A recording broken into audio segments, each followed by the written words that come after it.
By now, if you've been around email marketing at all, you've probably heard about the iOS 15 update that's coming to mobile phones, tablets, anything that uses the Apple operating system. And iOS 15 is going to be changing the way that it handles email privacy. And it could affect most, if not all, email marketing in the industry, especially those who track open rates. And it won't just affect Apple Mail, but any mail provider that's using their native Apple Mail app. If you're new here, go ahead and click subscribe, turn on notifications so that way you don't miss any of my future videos. And you can check out some of the older videos that I've got out there that have great information. And while you're here, you might as well click the like button while you're at it. And let's go ahead and get started.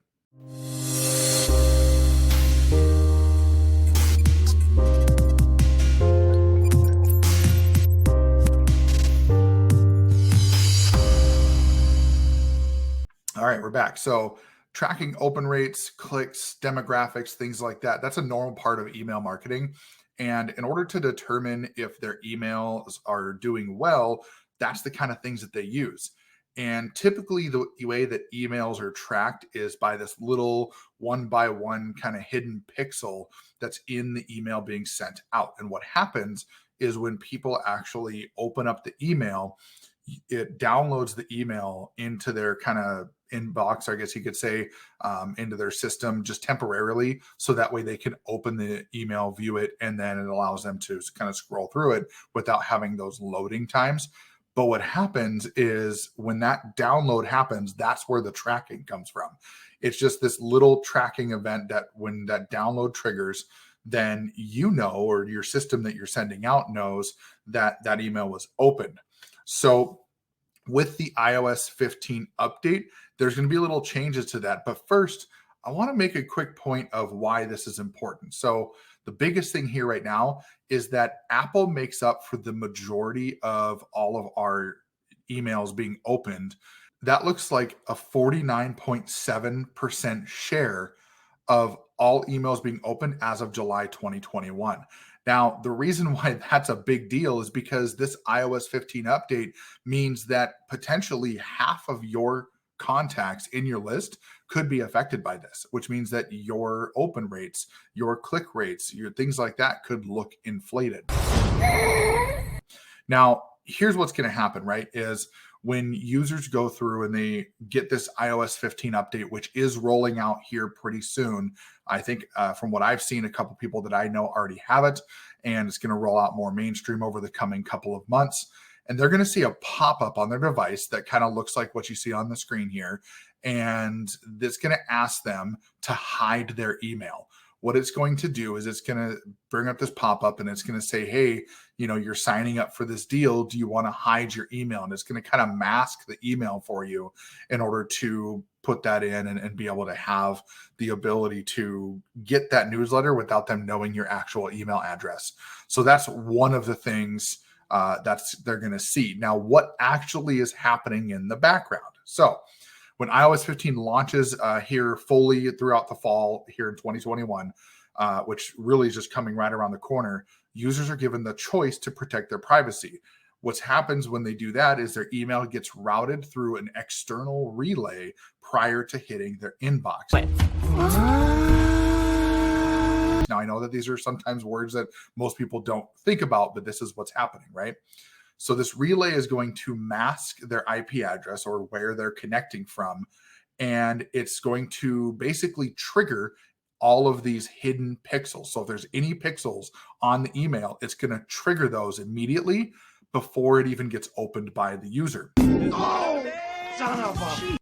So let's say, for example, you send the email and then it goes to this third-party server. That's where the open actually happens. So it's going to look like they opened the email and then it lands in their inbox. That's a problem. And so what's going to happen here is that it could sit in their inbox forever. They could never open it. It may even go to their spam. You won't actually know that because it looks like, based on this rerouting of everything, that it actually got opened by them already. So this is where some of the concern is coming from, right? Is it going to affect open rates? Absolutely. It's also going to affect things like send time optimization, location based dynamic content. So, like if you're looking for people that are only in the US, it may not allow you to see that because this IP address could be routed through anywhere. As of right now, I'm not sure where all of these are going to be located, but they could be located in other countries even. And countdown timers, they're usually triggered when someone opens the email and says, hey, you have 24 hours to do this. Well, what happens when that goes through and the server ends up clicking that email to open it up? It triggers those hidden pixels, but then it sits in their inbox unopened for more than 24 hours. Well, now they open it and the timer's at 0 and they have no idea what's going on. So that's another thing. A/B testing is going to be affected by this because you won't be able to know which subject line actually worked better because those people, it's opening them both, right? Like, and what happens if A is a bunch of people on iOS 15 and B is a bunch of people on iOS 14, right? You just won't know. And then other things that could be affected as well. This is just an example of a few things. Another caveat of this is that this isn't just affecting Apple email addresses. What it's actually affecting is the mail app that's on the iOS devices. So any email provider that's using the mail app, so Gmail, Outlook, Yahoo, Proton Mail, any of those that can get connected to the native mail app on the device is going to potentially have this problem. Now, the good news is that this is not going to affect every email platform that's on these devices. It's only affecting the native mail app. So, for most people, from what I've seen, most people are not connecting their Gmail or Outlook or Yahoo to this mail app because they already have like an iCloud address on there or whatever the case may be. So they're using the Gmail app or they're using the Outlook app or they're using the Yahoo app, and that's not going to be affected. So the good news is that while there does look to be a 90 to 95% opt-in rate for this, where people are likely going to use this option, it's most likely not going to affect 90 to 95% of all the iOS users because a lot of them don't put in their iCloud address in terms of their marketing. Even for myself, I know that my contact list is about 65% Gmail. So I look at that and go, well, unless people are using the native mail app, which most people probably won't with Gmail, then at least I could say that 65% of my contact list is probably not going to be affected by this.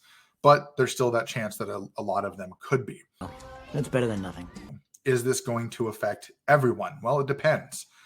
If you're using your open rate as a main metric to measure your success with your emails, then yes, it's absolutely going to affect you. The reason is because if you're relying on open rates to know if your subject lines are good enough, this change with iOS 15 is going to basically look like everyone is opening up that email and it's going to inflate those numbers. So it's going to look like the subject line is actually great when in reality, they're not opening it from their inbox or it's hitting spam or whatever the case may be. And you just won't see that because of the way that this rerouting is working with the iOS 15 update. Another thing too is people who use emails for like course delivery, where you're waiting for them to open up the previous email before you send the next one. This could either A, cause your course to go out prematurely and go out too fast and bombard people with emails, or B, it could make you think that they went through the emails, but in reality, they didn't see any of them. They didn't open any of them at all. And so you could be sending them follow-ups for no reason because you think that they're opening the emails.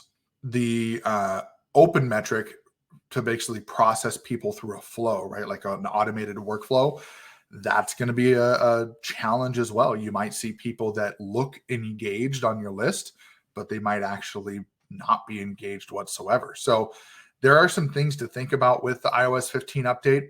So the last question that, I'm sure that people are going to come out with is, does this mean the end of email marketing as we know it?